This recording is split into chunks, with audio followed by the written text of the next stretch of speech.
seconds.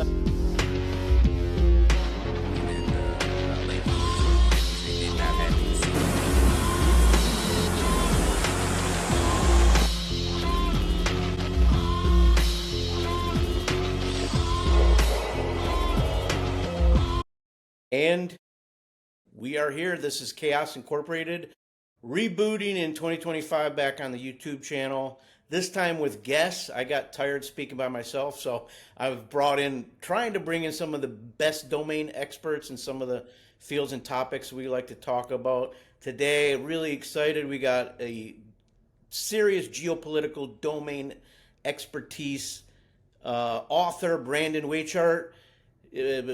Brandon, give just a minute background of your background, which is really impressive. Well, the pronunciation of my last name is very hard because the Germans love to say Weichart and the Americans like to say Weichert. We go with the American version because America, so we're Weichert. But I've heard it all. But no, my background is pretty simple, as you say, geopolitical analyst. My day job is I'm the senior national security editor now at the National Interest. I'm a contributor to Popular Mechanics. I just started as a contributor this week. They're editing it now. My first piece at the American Conservative, and that piece is all about Ukraine and the ongoing negotiations that we'll be talking about today. I've written 4 books now. Winning Space, How America Remains a Superpower. Spoiler alert, it looks like we're not really the superpower anymore, but that's neither here nor there.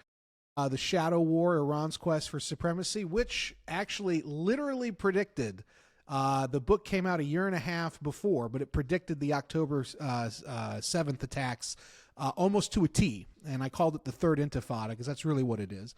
And then Biohacked, China's Race to Control Life, which came about because I was censored and shadow banned and canceled because I had inside scoop on the origins of COVID-19. And, that was my attempt to kind of get the word out.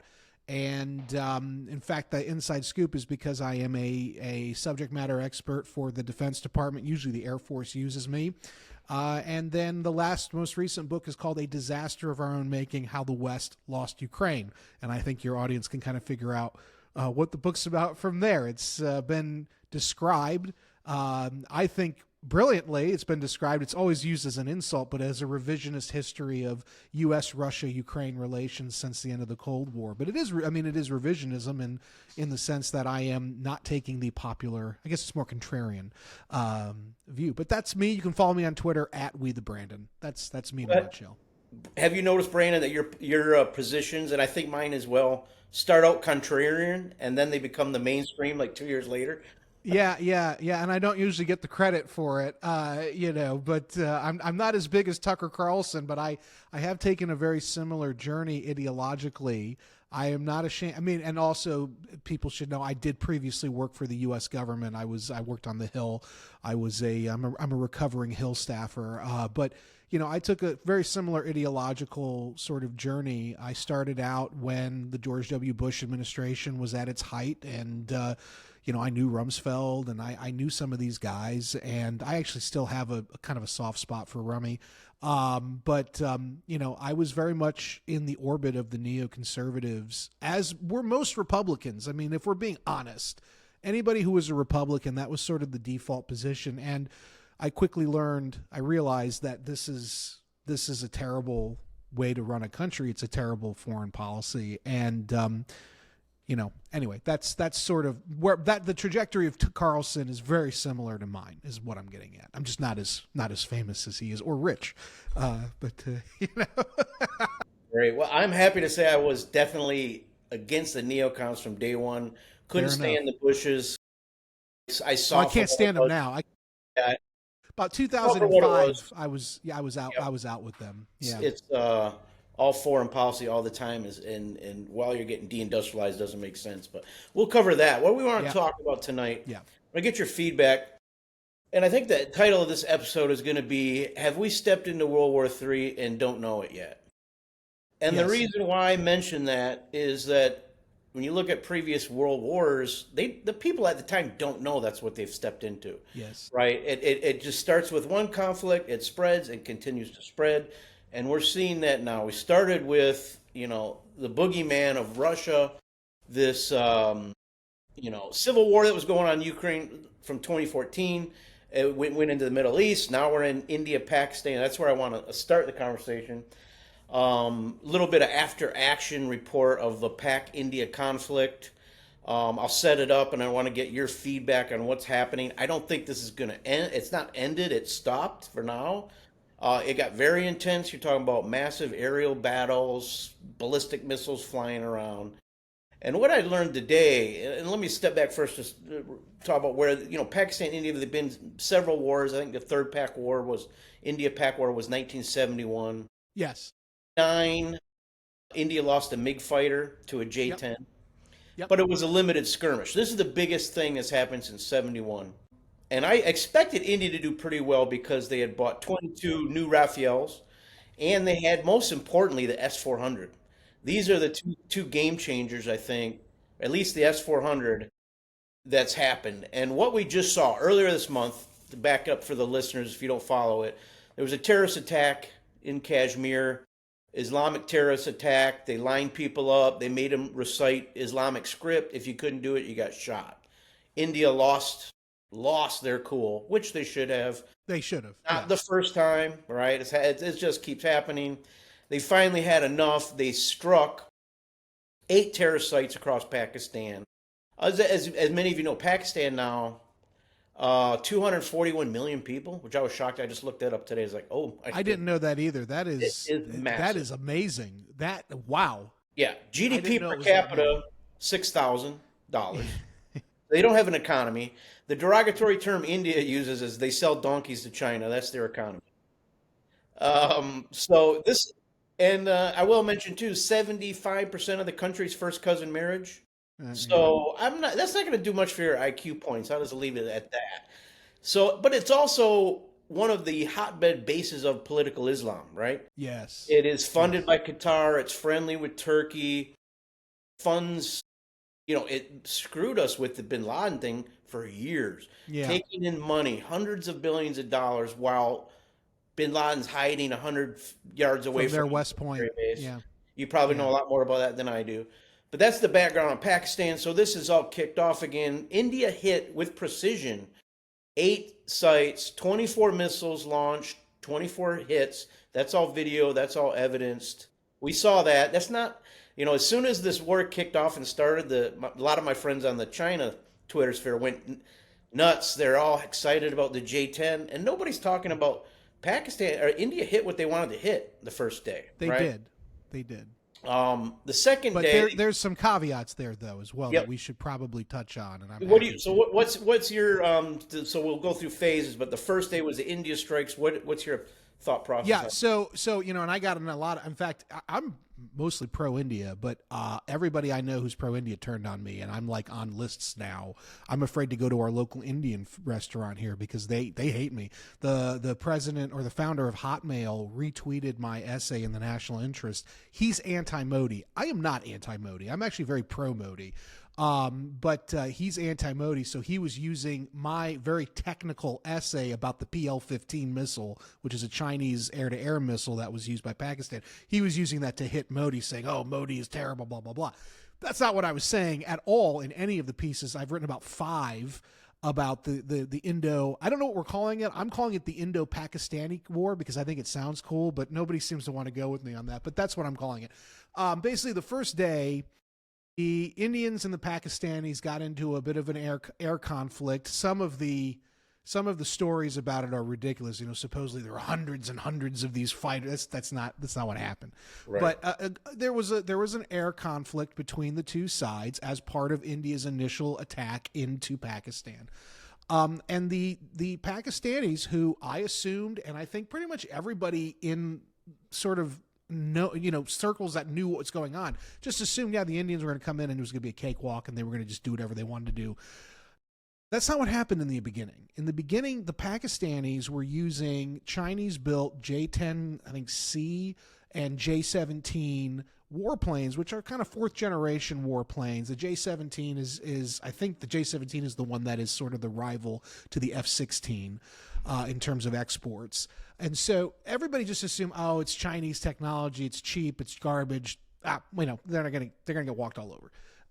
And then the Chinese made PL-15 air-to-air missile. Well, what happened was the Indians went in full of bluster, and actually the Pakistani Air Force, to their credit, put up one hell of a fight on that first day, and they took down a handful of Indian fighters. But these were not just ordinary fighters.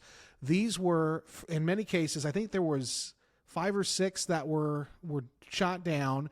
2 or 3 of them at least were Dassault Rafales, these very advanced French fourth-generation warplanes that are some of the most popular in the world. This is one of the best-selling warplanes globally. So this is sort of a big point of pride for France, this plane. And they had, I think, 24 of these planes in their arsenal at the time, the Indians. And so these systems were taken down in the opening phases of the fight. There was also a Russian Su-30 that was taken down.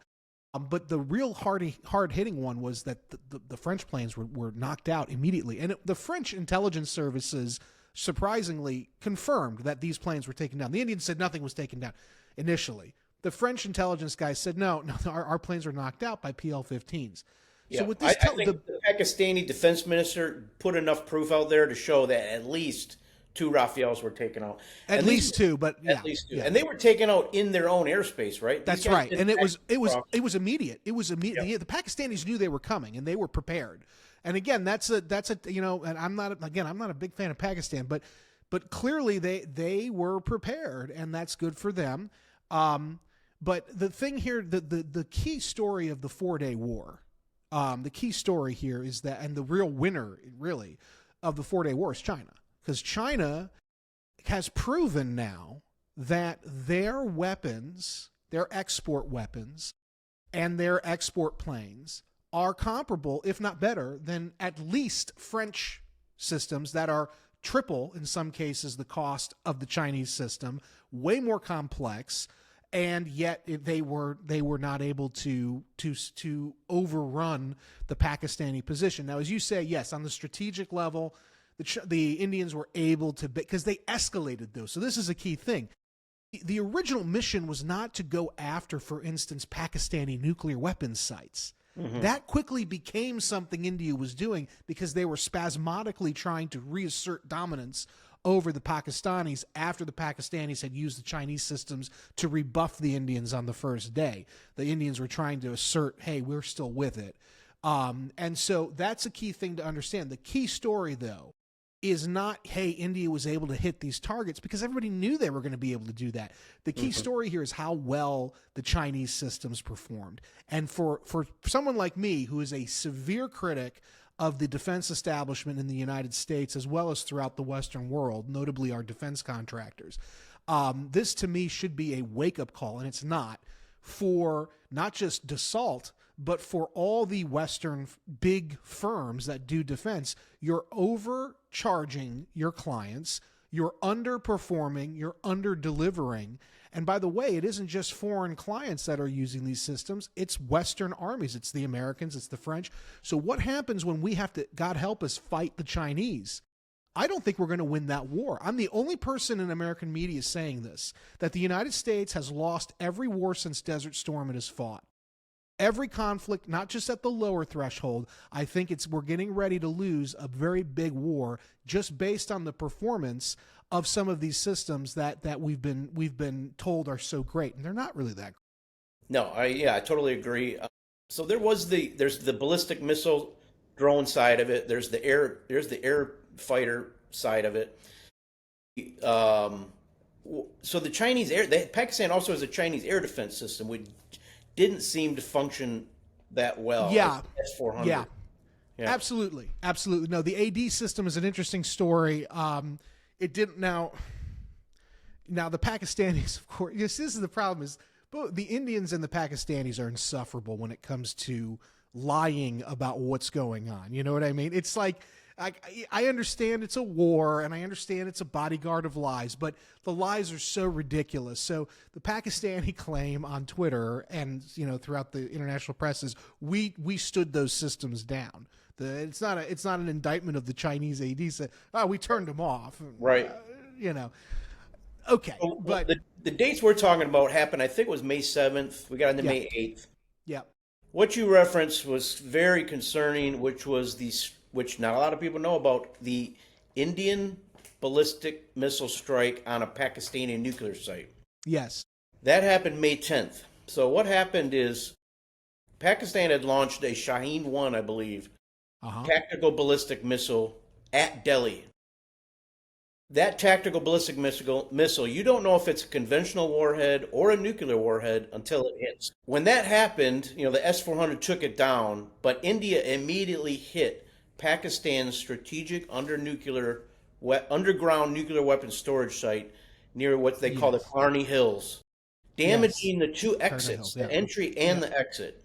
Yes. Well, they used a bunker buster, is what I was told. Yes, and which is a big problem because it's an underground facility. What is out there on the internet, from what I've seen, is that Americans had a Beechcraft nuclear detecting aircraft over the site at 5 p.m. 4 p.m. the strike happened, detected radiation leaks from the site, flew back into Islamabad. The next day, Egypt sent a full aircraft full of boron. As you probably know, boron's a chemical that is to dampen the nuclear radiation fallout. This all happened, and it's not even nothing about it. Well, so I can add context to this as well. I can add context to this. Immediately after this event was when the Trump administration, but specifically J.D. Vance, and this is very purposeful why Vance was chosen to do this. J.D. Vance, within a few hours of this event, got on the phone, not to Islamabad, but to Modi, personally called Modi and said, stop it. The war has to stop now. And Modi listened. And by the way, because I have a lot of I used to have until this, this whole thing with the Hotmail president and everything, but I used to have a lot of connections with pretty senior Indian military people. I can guarantee you, because I heard it all, the Indian generals were almost near open revolt when Modi put the stand down order out. Nobody understood why. It didn't. And by the way, they were getting ready. By the way, they were moving a flotilla. They were getting ready to use the BrahMos missile to knock out Karachi, which is the economic hub of Pakistan, such as it is. So everybody knew what was happening. This was going up the escalation chain like a real mother effer. They were going all the way up. So and we Vance, should get credit for that, right? That's exactly what we want out of a president. Is just step in and stop stuff like That's this. right. And so, but Trump purposely chose Vance because Vance has this was just a couple weeks after he and his family were with Modi for several days doing negotiations and whatnot. This was purposeful. Trump wanted Vance, with his connection to Modi, to be the point man for this. Of course, Vance is looking for wins in the run up to 2028. So this to him is a big opportunity. But I know for a fact the event you referenced in the Kurna Hills facility, with the mountains complex where they store in Pakistan a lot of their nukes, that was a big one. There was another event, and this was around the same time. This was right before we intervened. It was the trying to remember the base. It was a big base outside of Islamabad, and I'm forgetting. It starts with a K. I'm forgetting the name. Nurkan. Nurkan is a large facility. It's a Pakistani military facility outside of Islamabad. This is a key part of the Pakistani command and control network for their nuclear weapons arsenal. So you had the Kurna Hills strike, and then immediately followed on by a strike on that military base in Pakistan. And so not only did you have to worry about a radiation leak, the Pakistanis and I think the Americans are looking at this in real time going, the Indians are trying to decapitate the Pakistani nuclear weapons arsenal. Well, anybody who studies nuclear weapons and nuclear warfare knows the psychology involved. If one side thinks the other is trying to take out their nuclear weapons arsenal, they are more likely to initiate a massive launch in a use it or lose it mentality. Right. And that is the reason people do not understand how close to the apocalypse we were a couple weeks ago.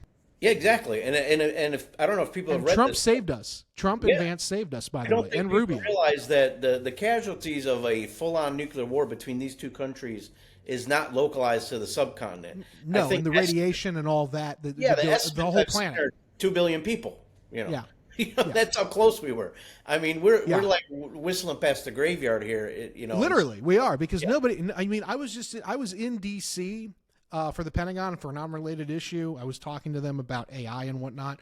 But that the second day of the war, I was in D.C. and nobody there was really like, it wasn't like a thing. And I was among very senior military, like two 1-star generals, colonels, lieutenant colonels, and nobody there really seemed. It was just like, oh yeah, this is. It's like even among the military brass, it was like, oh yeah, this is going on, but it's a thing. And it's just like you can. At one point I said, because we were in between, and I said to one of these people that was there, I said, I don't think you guys know, like we're on the precipice here, yeah, and this yeah. is a trigger point. Yeah, and to your point, the war game out a little bit more, the use it or lose it mentality. And I've also seen the concept that India had taken away Pakistan's nuclear deterrence with that strike, Yeah, and with the bases, they claim they hit 8 out of 8 bases, and that's probably why all these generals and things in India wanted to keep going, right? The hard hawks in India said, "Let's dismantle Pakistan now." but they were getting ready to do that. That's why they were going on to Karachi. They were going to start Yep. targeting civilian targets, Yep. economic Be- hubs. Because if Yeah. you think Pakistan can get one off on you, they probably thought they'd take care of it with their S-400s, and they would just finish the job. So luckily, we've got a pause, right? But India hasn't closed the Operation Sindoor; it's still open.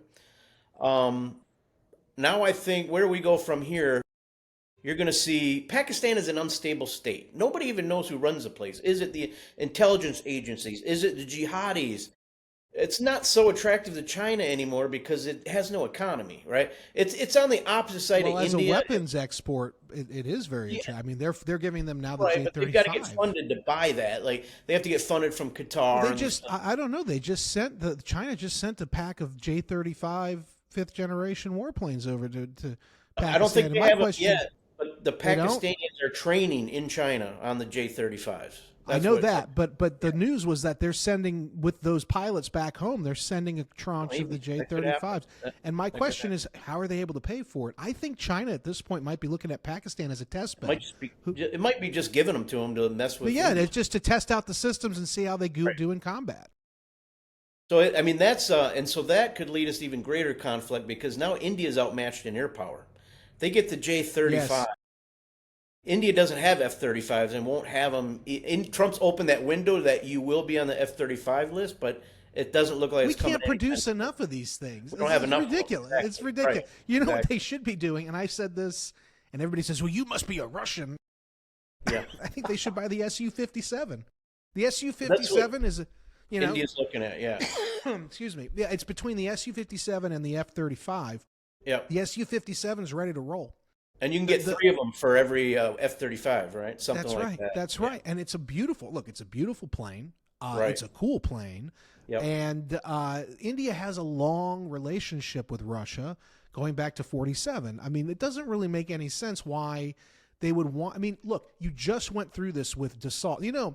I have another piece pending. It'll probably come out after Memorial Day, but I did a deep dive this weekend on what really happened behind the scenes. Because now the interesting story here, this is why I keep telling people, focus on that first day of the war with the French planes and the Chinese made planes that the Pakistanis were using. Now there's all this coming out that apparently, well, first of all, Indonesia is now auditing their purchase of the Dassault fighters as well. They don't like this because they think they got bilked, and they probably did. The second story is that the French want to send an auditing team to India's air bases where the remaining Rafale fighters are. And the Indians have said, no, they're too near the front lines. They're not safe. You're not coming in. Well, I think the real reason is they don't want the French auditors to come in and realize maybe it was pilot error. Maybe there was a degree of bad piloting, because I went back and found since 2015 to 2022, There have been multiple Controller General reports for the Indian military that were made public, as well as the Indian Parliament did their own set of investigations over a 10-year period, and they determined that the Indian Air Force was, quote, woefully underprepared for high-intensity conflict. So not only did they have an insufficient number of pilots, they were actually lowering their standards for pilots because they were trying to get more people into the Indian Air Force, and then all of their training planes kept falling out of the sky. So they didn't have enough of them. And then it turned out they have an insufficient number of warplanes. They have 31, before the war began, they had 31 or 32 squadrons, whereas Indian Air Doctrine calls for a minimum of 42. So they already had an insufficient number. And so I think that this spat between France and India, I think this is blame shifting. I think the French are trying to prove that, hey, our product didn't, fail. If Indians are trying to say, hey, our pilots weren't the problem. So this is a very interesting fight. And then you find out, by the way, the Indians for years have been asking the French, please give us the source code for the fighters. Right. And the French are saying, no, it's IP. Absolutely not. Right. To back this up, as you mentioned, India, that there's something wrong with the Rafale, India has said, well, Russia's offered us 232 Su fighters immediately. We're looking at that.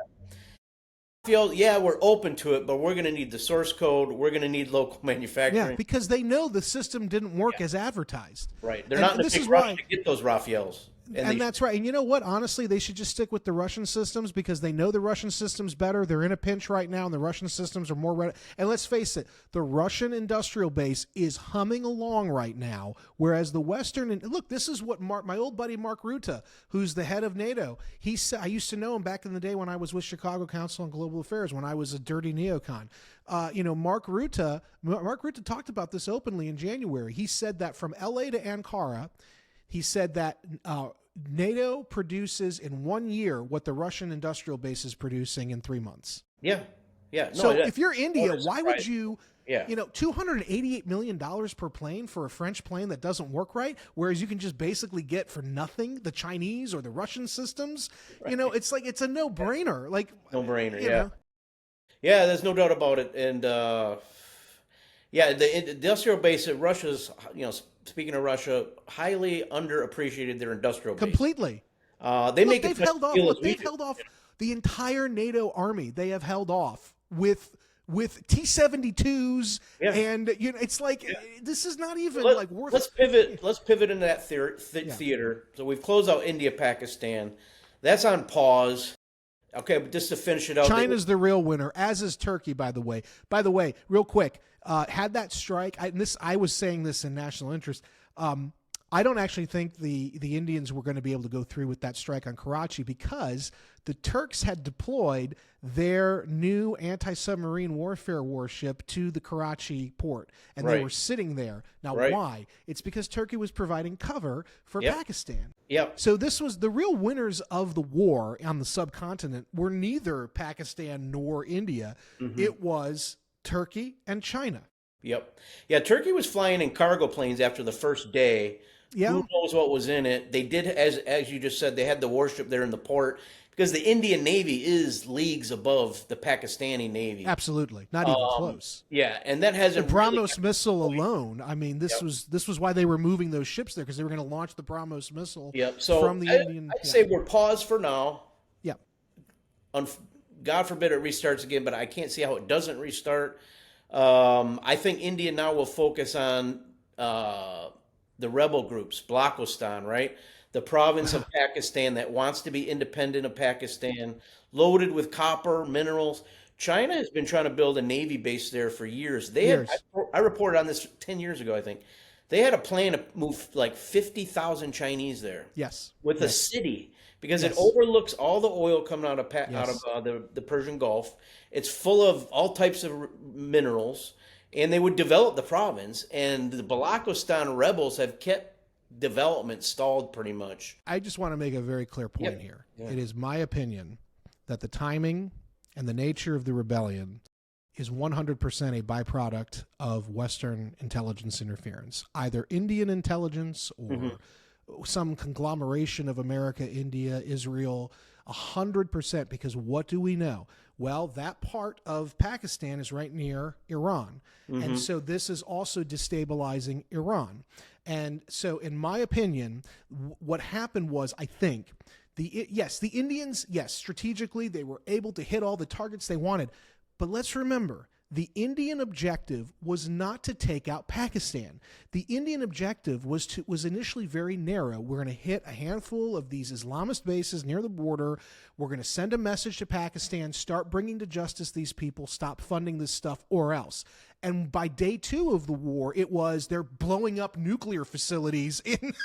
It's wow, that escalated quickly. Yeah, exactly. It's like Anchorman. It's like who had a grenade? It's like that's where we went within 48 hours. And so my point is, when you escalate like that in a nuclear armed setting, it's either because you have complete dominance and you fear nothing, or it's the opposite. It's because you got your butt kicked on the lower end, or you didn't perform as well, which the Indians did not. And so you have superiority at the higher end, and you're going to quickly move there so you can cut them off at the knees while they're still fighting in the lower end of the escalation ladder. So in my opinion, the Indians risked nuclear war only because they lost the lower end of the fight. Gotcha. That's what I think happened. And that's very scary, because when this thing restarts, it's going to start already at that frozen high end, which means we're much closer to nuclear conflagration total.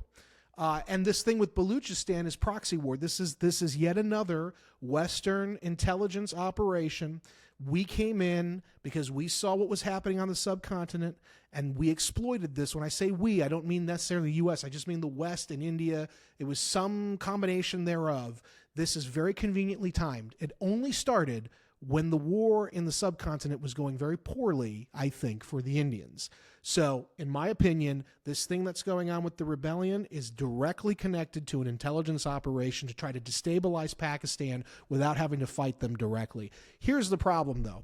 If you destabilize Pakistan, it is hanging on by a thread because, as you know, the government's a mess. Nobody knows who's running it. The nuclear command and control systems are put together on a spit and polish in that country compared to what India has. My point here is we should not be destabilizing that country, even if it would benefit us. It's very scary. Agree. We need to step off the gas here, de-escalate everything, because this could be an absolute Armageddon type nightmare. Not only Baluchistan, but now the Taliban are talking about coming in and taking revenge. 1,000 troops they want to send. 40. Where do they even have 45,000 troops? Is the it's like what, well, we know they have the armaments, right? We left them all behind. That's right. So. Well, yeah. And they have the training. Pakistan did a strike on Afghanistan some months ago, killed like 52 villagers. So they're saying Taliban wants revenge for that, so they're going to get activated. But yeah, I don't know. Well, it's interesting because the Taliban. It's interesting because while the Inter-Service Intelligence Agency (ISI), which is the Pakistani CIA, the Pakistani Intelligence Service, their fifth directorate, or their Directorate S rather, not fifth directorate, it's Directorate S. Directorate S has long supported the Mujahideen and the Soviet-Afghan war, and then it was the Al-Qaeda and Taliban. It was really Taliban, the Haqqani network. So there was a bunch of these bad actors the Pakistani intelligence services have long supported as a means of creating strategic depth in Afghanistan for Pakistan against India. Here's the thing, though.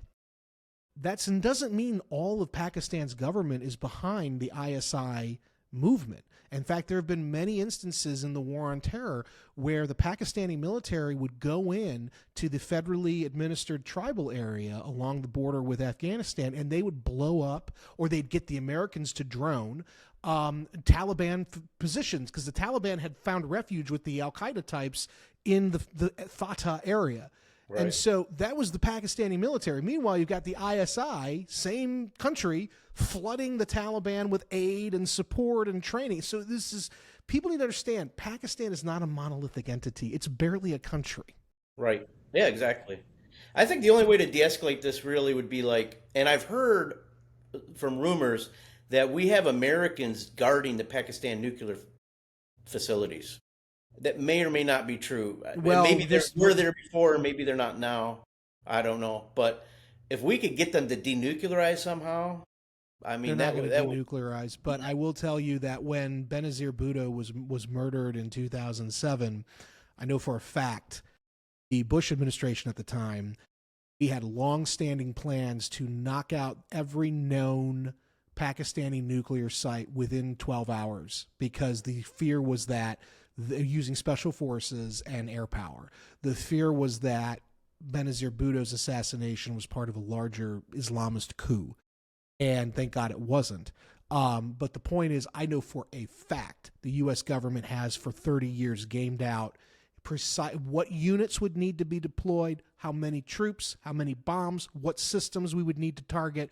They have data down to a science. If we, which is, by the way, I mean, you talked about it earlier, that Beechcraft, right? We had a plane on site deployed to and from Islamabad, so we're ready to roll if that happens, right? If we feel we need to denuclearize Pakistan, we could probably do it in about 12 and a half hours. That's not to say that they're not going to sneak nukes out, but another thing is when that story was published in 2008, the Pakistanis did an insane thing where they started taking part of their nuclear weapons arsenal and putting it in the backs of unmarked white vans, the kind that Amazon drives around to drop stuff off, and driving them along the pothole roads to keep them away from American satellite imagery. And so the Pakistanis are aware, and they're afraid that the failsafe is the Americans will just come in and knock out their little nuclear weapons arsenal that's poorly defended and poorly managed. So I do believe that, yes, we have the capability to kind of end this problem. But of course, there's a lot of knock-on effects. There's a lot of uncertainty. We might not get them all. It's a very radical move, but we do have that plan. I know for a fact we have those plans in existence, and we have trained our people for those kinds of contingencies in Pakistan. we may be heading in that direction. I don't see any other easy pathway out of it. Like you said, they're not going to Yeah. not voluntarily giving them up. But let's move on. Great topic areas. Let's move on to the other nuclear power conflict. So we've just been discussing the world's largest country in population with the nukes fighting another country with nukes. Now we're going to pivot to the heirs of the Soviet Union and their nuclear arsenal, Russia.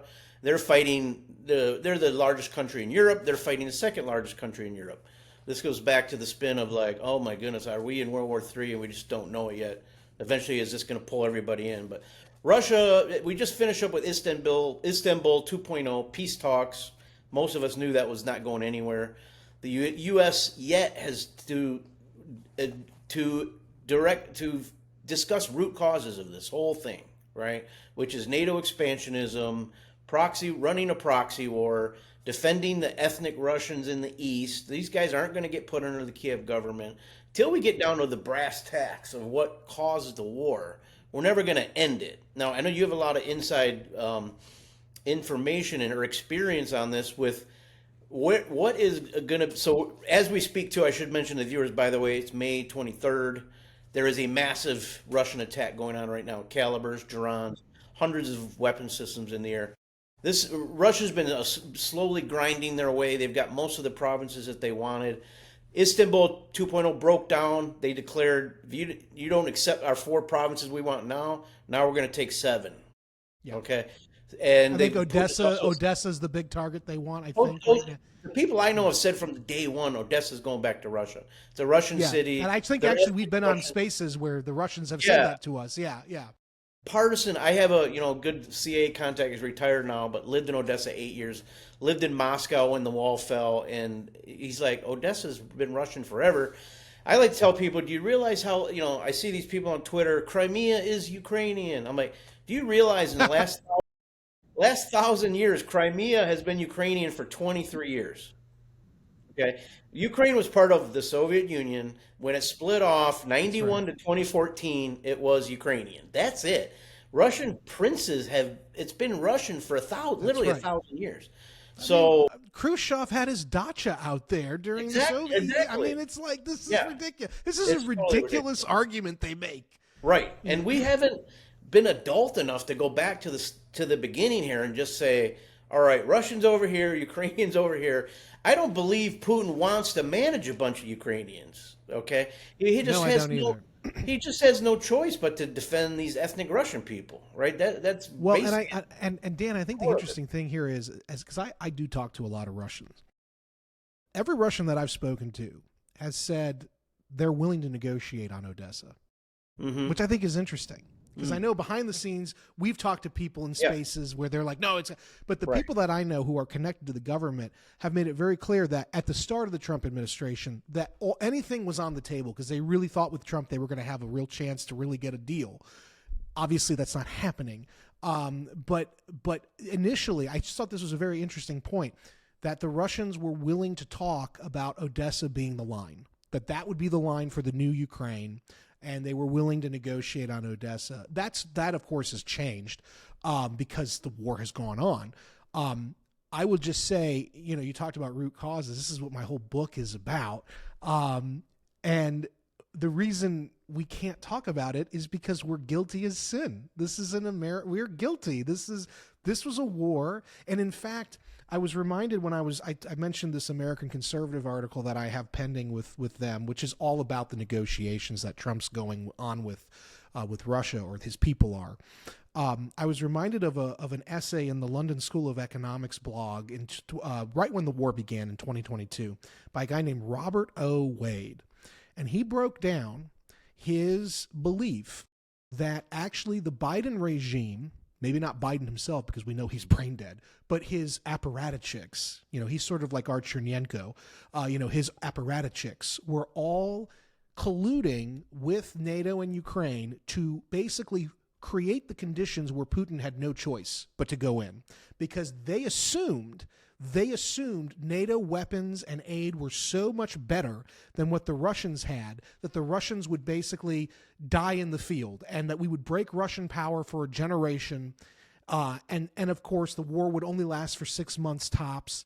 Yep. And of course, Russia's financial system collapses. We take over Russia. Yeah, exactly. Our companies go Exactly. This was the logic. And, I think Wade was probably right. And in the book, I talk about, so when it's like some of these instances, like the NATO exercises that preceded the Russian invasion, when Putin's going, I don't understand. I had a meeting with Biden months before saying this wouldn't happen. Why is he now doing this? Putin reaches out to the Biden regime. He reaches out to Blinken and he says, hey, this is December of 2021. So this is 2 months before the invasion. He goes, hey, here's the deal.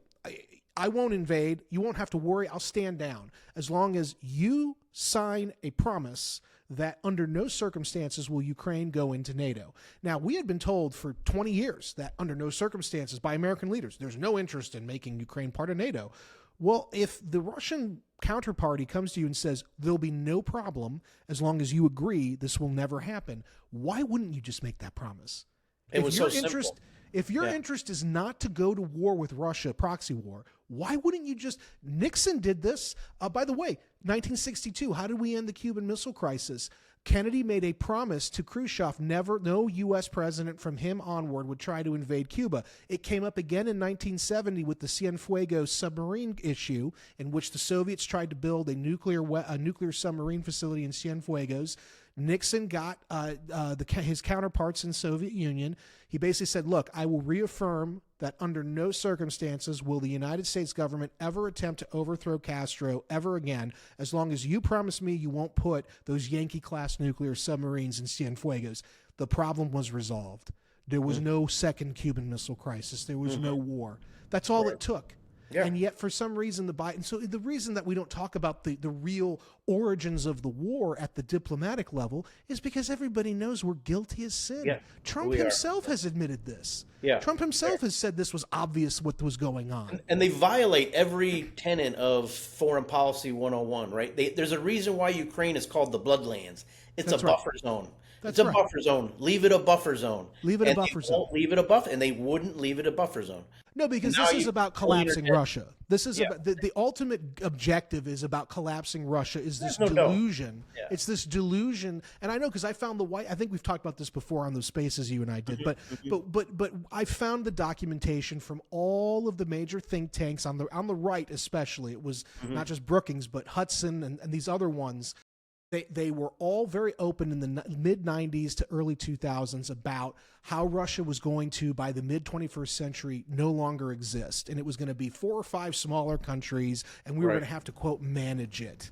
Yep. Well, that's blob speak for we're going to overthrow the post-Soviet government, which, by the way, initially was pro-American. By the way, Yeltsin was very pro-American. Anyway, we're going to overthrow that government, and we're going to collapse the Russian state, and we're going to somehow manage it, and our multinationals will gain access to all that $11 trillion. I mean, that's what this was about, was rare earths and oil. It's disgusting. It's absolutely vile. And so anyway, the Russians know all this, and so this is why they don't want to deal with us. I mean, Trump was the only guy they would willingly sit down with, and I think Trump has completely smashed that.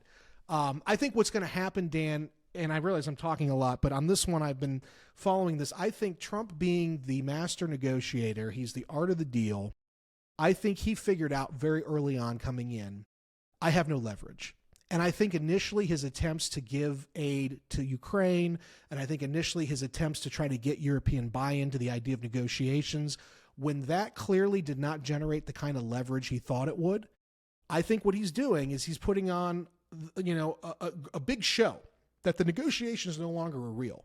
I think he's doing the rope-a-dope, where he's telling the Western powers in Ukraine, I got your back, don't worry, I'm going to negotiate, but if I can't get a deal, I'm not going to deal. The ultimate end point here is he knows he can't get a deal. So he is going to do a little bit of a show, then he's going to say, okay, I did the best I could, I'm out. Europe, you're it.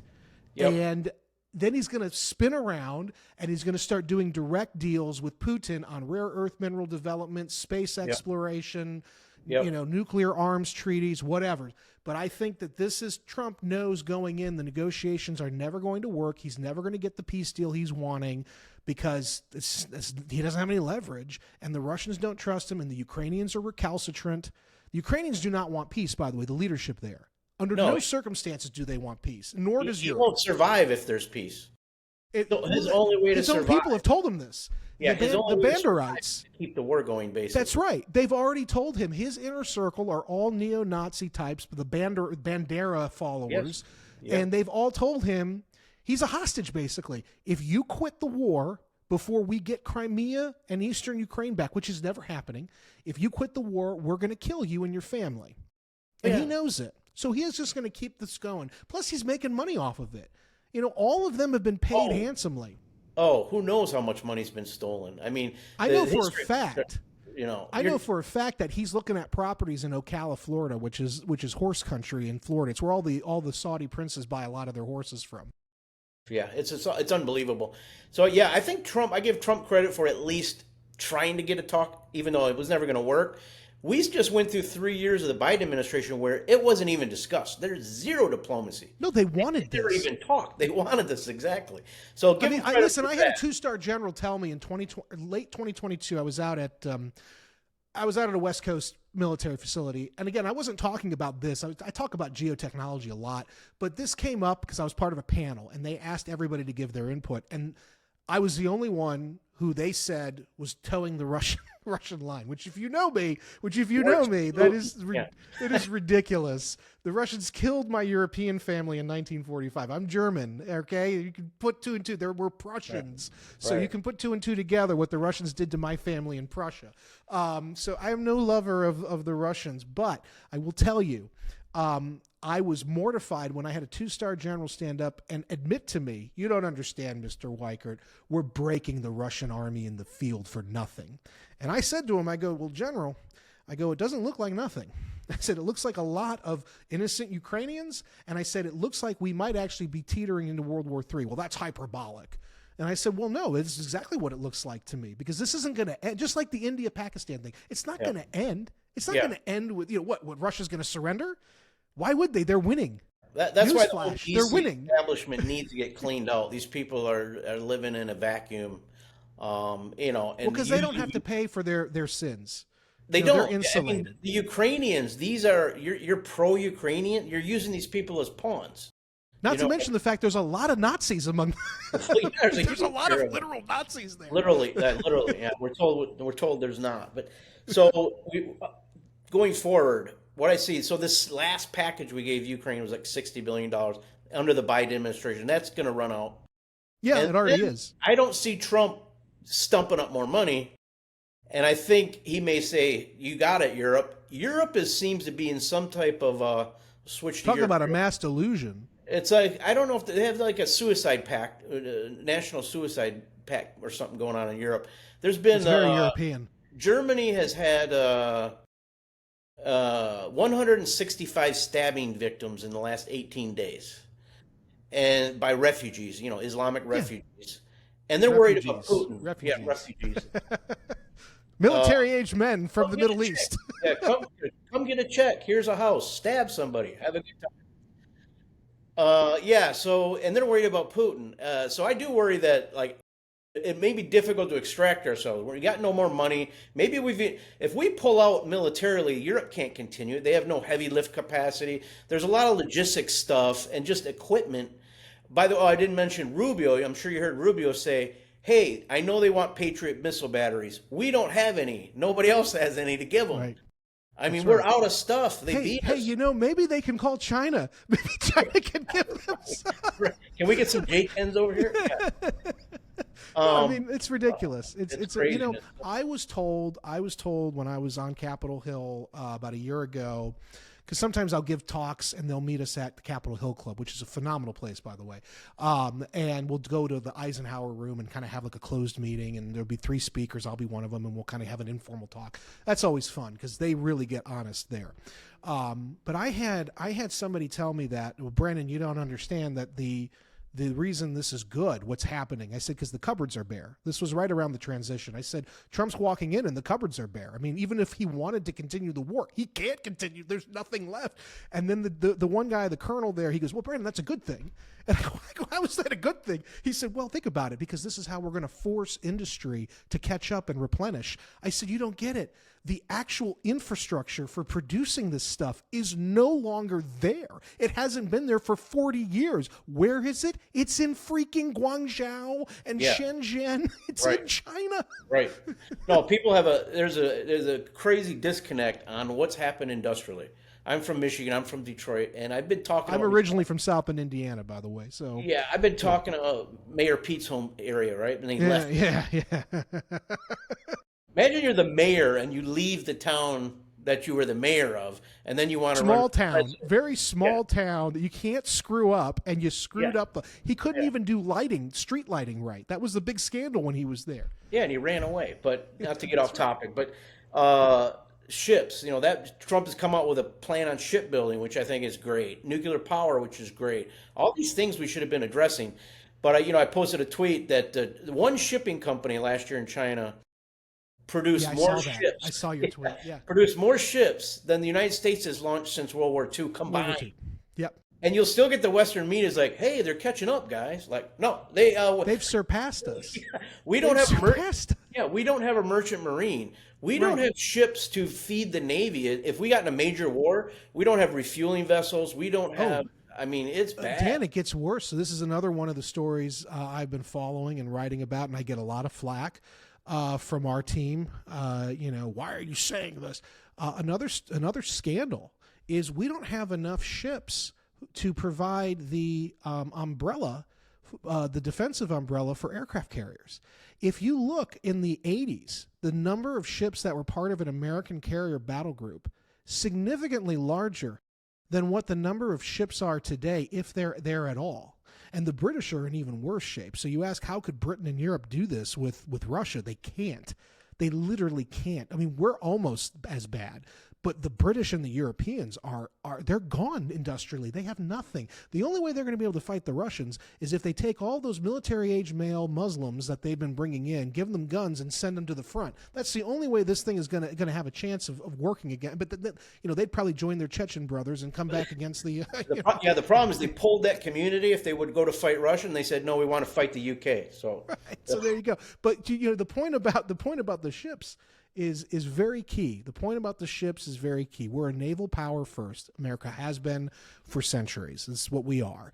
and we don't have enough ships. We don't have enough weapons for the ships. We don't even have enough planes for the carriers. And by the way, the carriers are obsolete. Why do I say they're obsolete? Because they now are very much threatened by anti-access area denial, A2AD systems, of which China is the master of. They have mass-produced and layered them throughout the South China Sea and East China Sea, and they can reach as far away as Guam. And so these systems are specifically designed to stunt whatever power projection capabilities the Americans have. And it's no longer only the Chinese who do this. It's now the Russians. It's now the Iranians. It's the North Koreans. Oh, and it's the Houthis, by the way. Why do you think the USS Harry S. Truman is limping its way back to Norfolk without having defeated the Houthis? It's because of the A2AD. An aircraft carrier hasn't been attacked by a peer enemy in like since 70 World or War 80 II. years. Since World War II, the Japanese. And by the way, we didn't value the aircraft carriers back then. Back then, it was the battleship that we wanted, but we didn't have enough of because the Pacific Fleet was sank, and so we had to rely on the carriers, which ended up being great saving graces.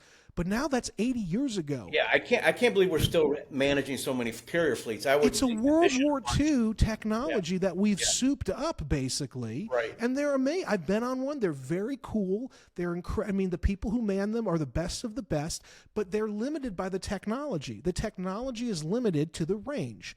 The ship has to get close enough to launch the planes. And then after that, unless it has a battle group with it, it's not really well defended. Not really well defended. So it's as you mentioned, it's a World War II fighting machine, right? You used to be able to sail up off your shore with an Air Force. Now we have satellites. Now there's ballistic missiles. It's an iron tub floating hypersonic there, ready to get sunk. Well. Yeah, it's ready just to get sunk. So I agree with you completely, and I can't believe the military hasn't course corrected and say, you know what? Instead of we could save. How much money could they save by decommissioning? Well, the Ford class costs $13 billion. Yeah. One Ford class. Now they're saying it's going to come down to about $5 or $7 billion. Right. But we're talking about billion for one system. Right. Think about this. For the price of that, you could have endless fleets of drones, both aerial and submerged and ocean. I mean, we are so far behind the curve here. We're looking a lot like the French in going into World War II with our Maginot Line. Right.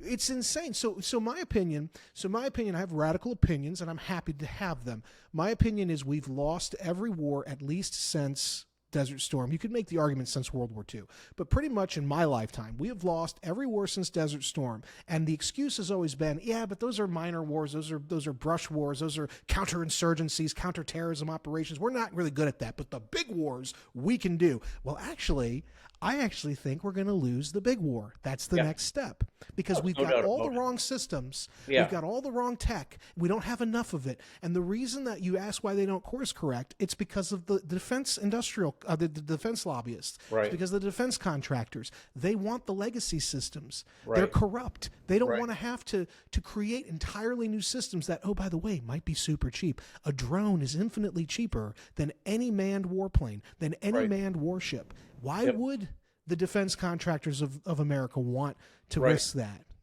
This gets into, so we've already kind of touched on it, but we'll get into the American theater here. And this gets into the fact I see ourselves as I have a new concept which I call American Glasnost and American Perostroika. So Glasnost is openness, right?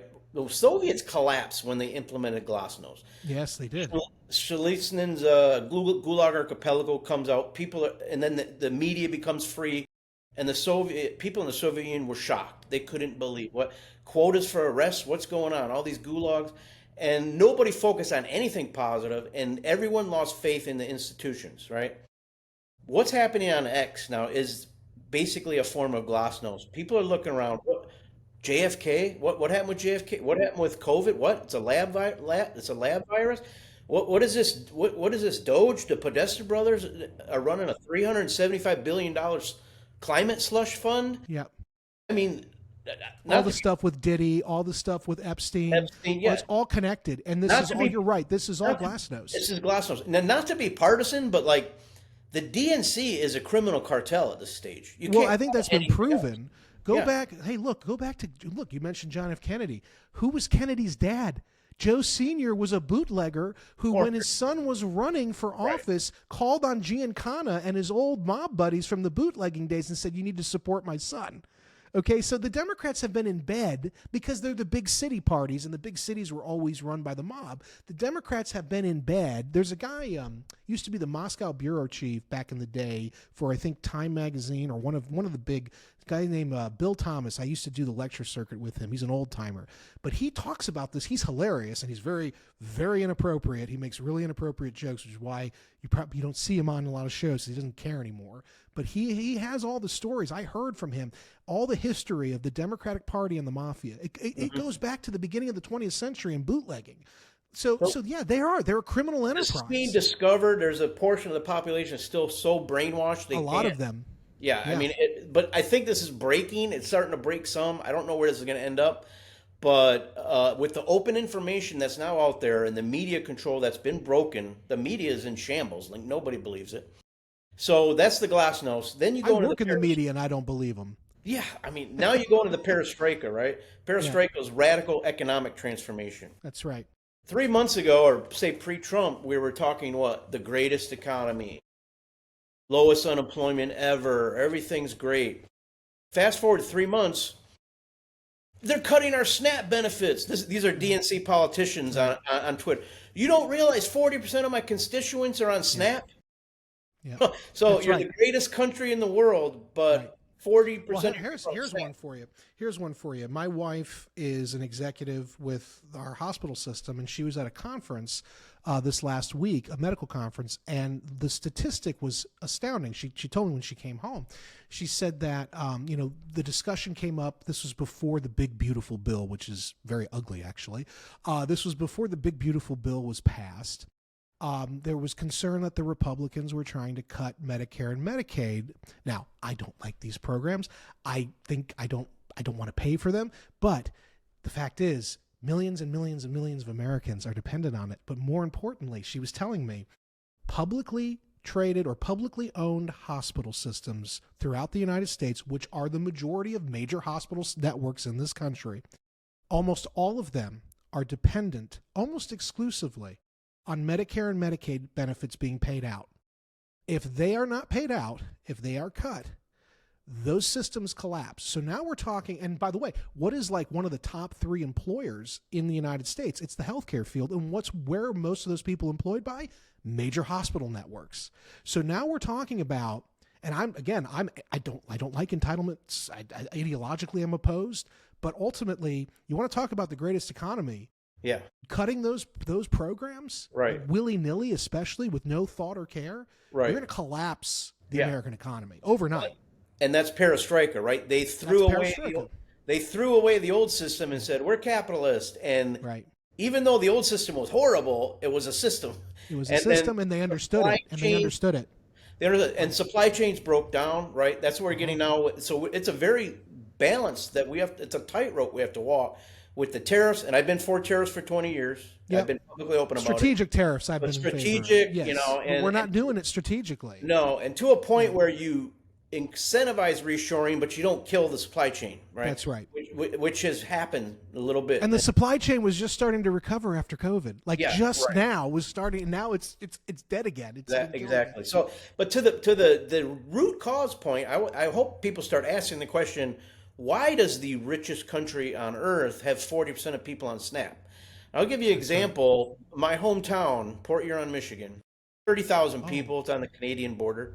Yeah, I know. Yeah. It's deindustrialized, right? I grew up in like a 30-year recession. Yeah. All the factories closed. But all our dads had factory jobs, right? The dream was to be a worker for GM or Ford. That basically ended in the 80s, right? Yep. But I'll go back in there in the summer. The biggest building in the town now, the only new construction, is like a 4-story behemoth, and it's the welfare office. Okay, I would estimate that in that county, 50% of people are on welfare benefits, and 25% are on Social Security. Yeah, it's not a functioning economy. No, went back to the summer parade. They have like a Born on the 4th of July type parade. It's old school, right? And I went back there, and there was a sponsor, and it's this huge sponsor. They got all these people. They're sponsoring the parade. It was a drug rehabilitation clinic. We got deindustrialized by East Asia mercantilist economies, Yep. right? First Yep. Japan, Korea, and now China. And China's too big; you can't hide it. But they deindustrialized us, right? We helped in that process. We sent the companies over. We bought Happily, from in our many yeah. cases, we happily sent them over. Yeah, That's oh the yeah, yeah. that's the We yeah. went over, and half the trade deficit was our own companies bringing the That's stuff right. back, right? That's right. So I'm not blaming all them. They just did what's Right. best No, for the them. politicians and the bankers is what we're And talking that's about. but Right. our politicians have been so stupid, and I don't need to get into that whole story, but like I literally working in China for 20 years was trying to tell people in the US, especially the politicians, guys, nobody gives a shit about your WTO rules here. Like they're Right. just going to do what's best for That's them. right. And That's that's right. what's happened. So you've had the deindustrialization, and what we did to replace it is financialization, printing Yes. money, government spending, and we've reconfigured the economy to run through Washington D.C. Yes. And it's Yes.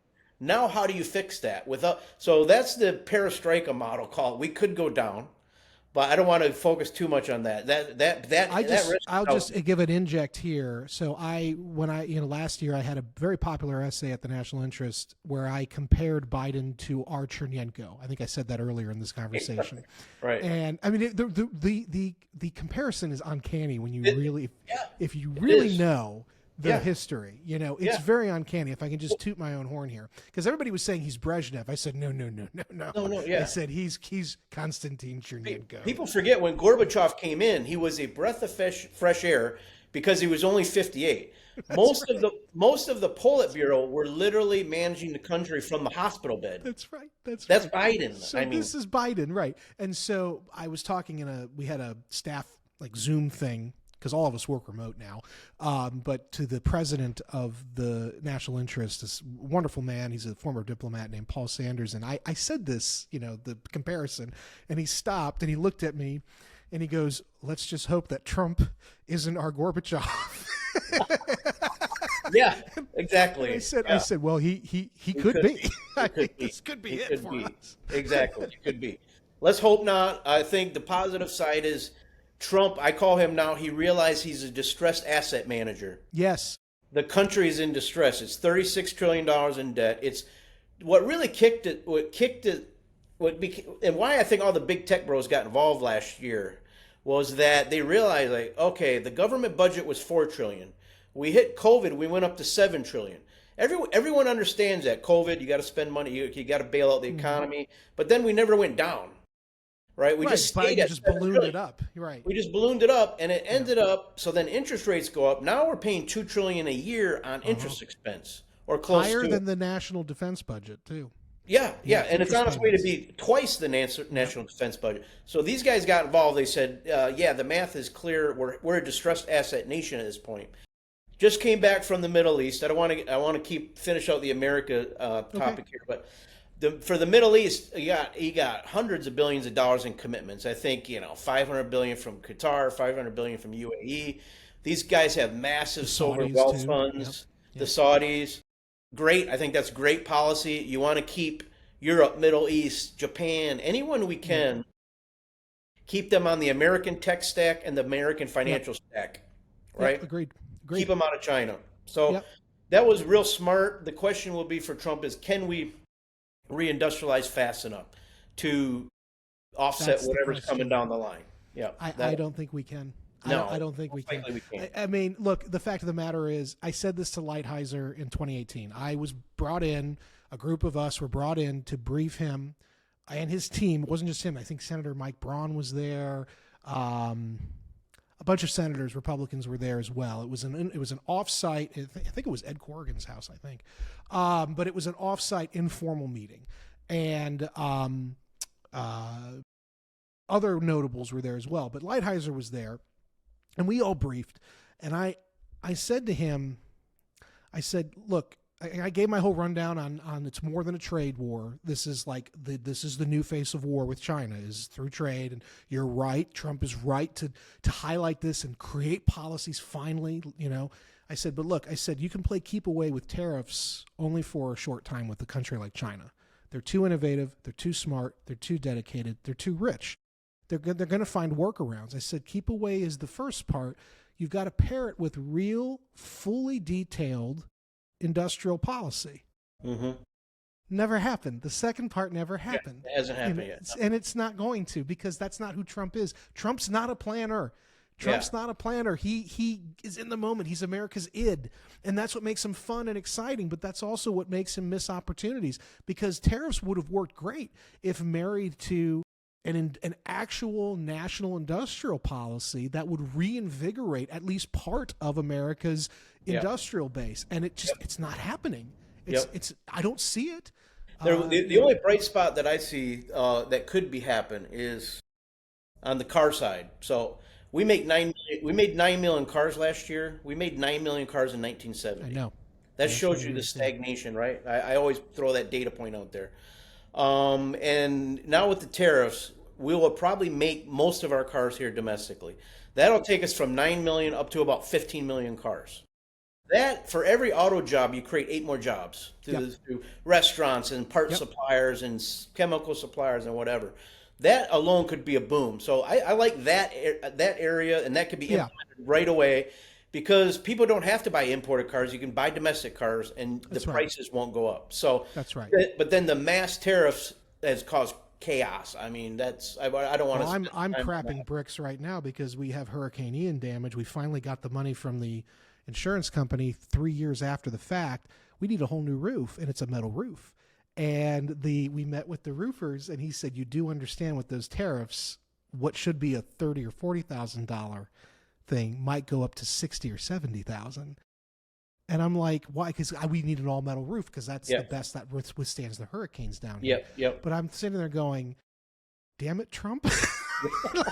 like, are you kidding me? Right. You know, and I like Trump, but I'm like, are you kidding me? Right. Yeah. Oh, yeah. No, I know. It's, and it's probably something that they don't even make here, right? So it's all Canada. He said it's all coming in from Canada. All coming from Canada. Okay, but you know what? But you know why Trump got mad at Canada? Because they've been a workaround for China. Believe me, I've been in briefings. There's $1 billion in Chinese aluminum that have been flowing in through Canada. Oh, I know. Look, Canada's a problem from hell. Yeah, Canada, I've actually said I was brought on Dan Damon brought me on the BBC to try to mock me in 2017, and I ended up completely owning him. But I wrote an article at the American Greatness website, said that Canada is the real threat, not Mexico.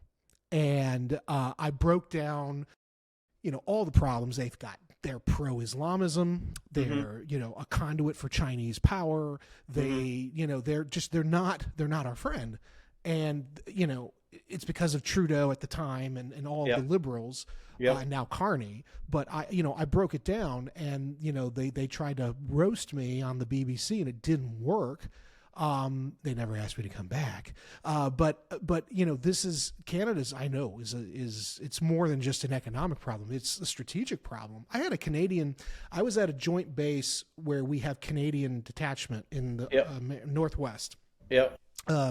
And the brigadier general for the Canadian contingent, it was his last tour of duty. He was retiring. He loved my talk. He came up to me afterward. He was chatting with me, and he had the Canadian flag. And I said, "Oh," he goes, I'm the commander for the Canadian contingent." And then he leaned in. He said, "I looked you up." I said, "Oh." He said, "We're of like mind." I said, "On everything?" He goes, "Yeah." And then he looked around. He made sure none of his aides were nearby. He said, "Your country cannot trust my country as long as Trudeau's running things." Yeah, I mean, not to get off topic, but isn't Trudeau like a closet Marxist? And you got his dad might actually be Fidel Castro. I mean, you can't make this stuff up. The likeness is scary.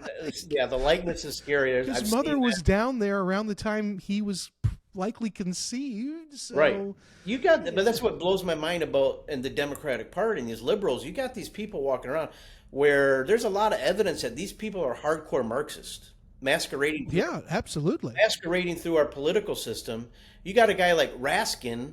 Okay, Senator Raskin, and his father, whose dad was a Soviet agent, let's selling go out back. our secrets. You brought up Buttigieg earlier. His dad is a literal Marxist who teaches at, of all places, Catholic Notre Dame in South Bend, or at least he did. I don't know if he still does. But, Buttigieg, his family, I'm part Maltese. My wife is part Maltese. Buttigieg, he's from Malta. And we know Malta is, to this day, a hotbed of Russian covert activity. Right. Use the banks there. They... this is, Obama himself. What the hell was Obama doing in Pakistan when he was a young man? What was he doing in Indonesia? What was his mother? Mark Gruber has a whole thing that he thinks Ann Dunham was a CIA asset. Well, so there's a whole... That goes back to our glasnost, right? Right. Go back to Kennedy. You can literally trace every American president to a CIA embedded intelligence system. That's right. That's right. That's what I know. That may shock people. Look it up. I'm a legend. Well, it's just like the KGB in the Soviet Union, right? Every Soviet leader by was the KGB. intelligence agency. That's right. It's the same thing. So what's so surprising about U.S., who are doing color revolutions all over the world, running the countries, just going, hey, guys, you know what? This is too important. Let's just color revolutionize the U.S. That's what they're doing, 100%. No doubt. There's in fact, and here's a fun little story. I was on with Pete Santilli 2 days ago, and we were talking about the Middle East. Maybe this is a good way to segue. I don't know, but we were talking about the Middle East, and he says, Brandon, he goes, well, based on your research and your study, how do you think all these Islamist groups are getting money? I said, it's very simple. It's from Uncle Sam. He goes, what? I said, it's at the end of the day, the U.S. government, either directly or indirectly, is funding the very same people, in many cases, literally the same people, who attacked us on 9/11. Yeah. I said, like we don't even realize USAID and all this money indirectly through NGOs or directly in the case of like Operation Timber Sycamore. We fund our enemies. If you can run the 9/11 scam, the COVID origin scam on a population. WMD in Iraq scam. What can't you do? That's right. My goodness. So this is part of the glasnost, which I see. I don't think's hit the zeitgeist yet, but eventually, when all this comes out, and I think we're down that road where, in a year or 2 years, every year goes by, we're just going to get bigger and bigger. Like, oh my goodness, really?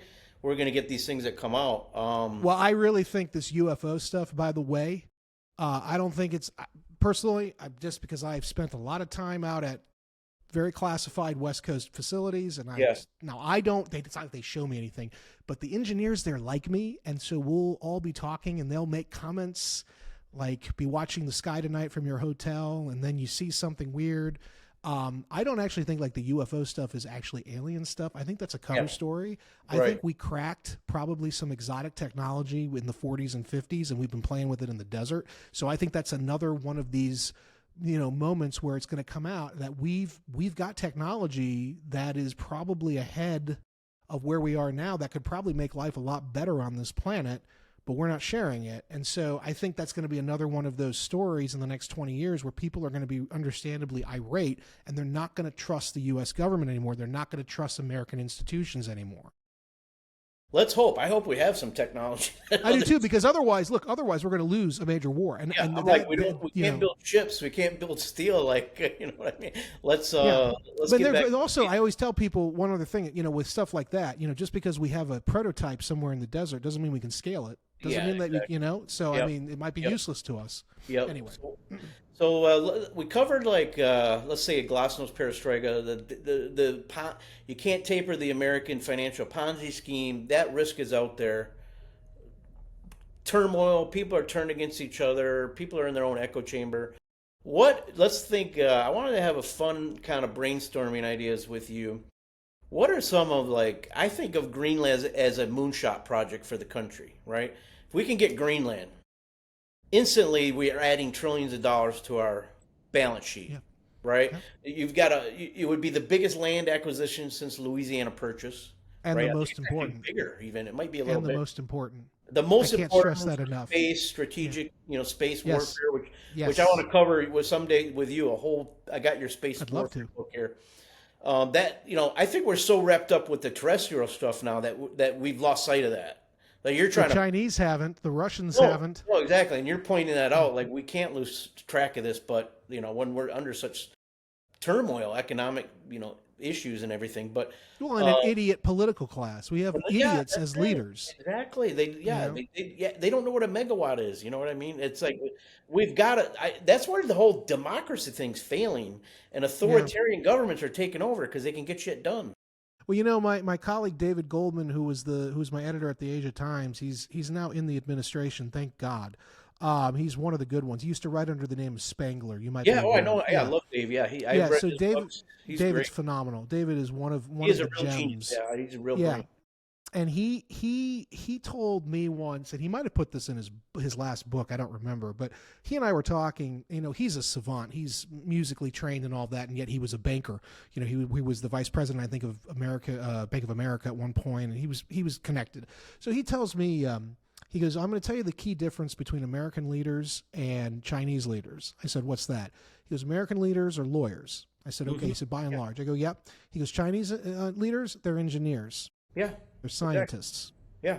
So Exactly. they're coming at it from a totally different Yeah. worldview, and they're ahead of us in many ways because they're leaders. Not only that, let's face it, in the Chinese system, if you F up too much, you're going to be disappeared and your family will be disappeared. Yeah, So you have We to have succeed. 300 times the number per capita lawyers that China does. That's right. Lawyers aren't respected. You don't run into them. They're all engineers. I've met with many government officials in different projects. I set up 10 factories in China. And every time I met with government officials, you'd be shocked what they know. Oh, this industry's there. They do this. They knew everything about your industry, your business, That's right. the engineering background of it. Oh, yeah, I have a master's in physics. Oh, Yeah. okay. So, yeah, Probably from MIT. we're getting outgoverned. We're getting outgoverned is basically what's been happening. Yes, we are outgoverned, and yeah, it's really, really tragic because there's really no excuse for it. We should be 30 years ahead of China right now Oh, yeah. because of how we came out of the Cold War. Yeah. And yet we've just squandered it. We've Yep. squandered it unbelievably. The amount of money we spent on the global war on terror, which was a loss, by the way, Yep. should have Yep. been spent on space exploration, mining the moon, getting people to Mars. I mean, we could be Right. there right now. I Right. mean, it's just and all of the knock-on spin-off technologies from such a program. It's Right. too much. It's almost drives me crazy, which is why I don't think about it too much because it's very depressing. You know who does think about it? People like Yi Jian, the head of China's lunar program. Right. They're thinking about this. So that came out on the net or the net this week was China potentially mining helium-3. They are. You think they're really doing that That's right now? what they're doing right now with the Chang'e program is they're scoping out mining spots. I said this in my book. Now Right. General Quast, my buddy Sean Ryan had him on, and General Quast is great, but Sean, like I had this in my book 6 years ago. I was briefing the Air Force on this before Right. there was a Space Force. Right. For people that don't know, helium-3 sells for around $20 million a kg. You can only really get it out of nuclear waste, or it's very, very, very rare to find. But the moon's got a lot of it. Any place there's not an atmosphere, so the moon, because it has to do with the way the solar radiation interacts with the planetary body. And what it's really in the used for regolith. is cooling quantum computers. That's really what. That's one of them, but it's also a better source of nuclear fusion than tritium deuterium.